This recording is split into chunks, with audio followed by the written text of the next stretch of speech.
A million people in Nigeria's northeast are set to miss out on food aid from the end of July. It comes as the United Nations World Food Program says it will be forced to suspend such assistance due to depleted stocks and funding cuts. It's the latest African country to face such a crisis this year.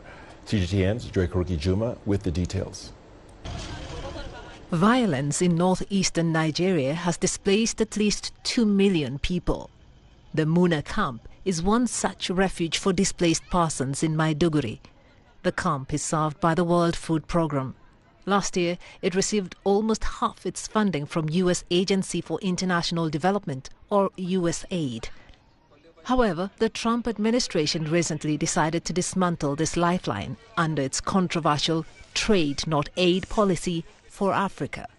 It's having a devastating impact in some places.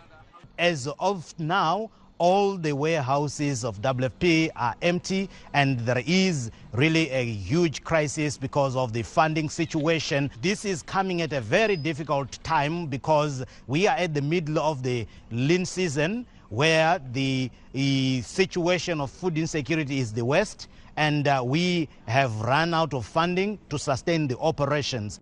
Without new funding, the food agency is worried that vulnerable people will be forced to migrate in search of food and shelter. But even such choices have major ramifications for hundreds of families who are now dependent on the assistance from the WFP. Before, we used to be farmers and we were able to feed ourselves. If the assistance stopped when everything was normal, we would have been able to go back to our farms, but because of the fighting, our farms and communities are off limits and dangerous. More than 150 nutrition clinics supported by WFP in Borno and Yobe states are also closing down. This move ends potentially life-saving treatment for over 300,000 children under 2 years old.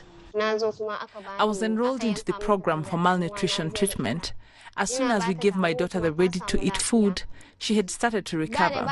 Before, she couldn't eat any food at all, but after she began the treatment, she started eating again.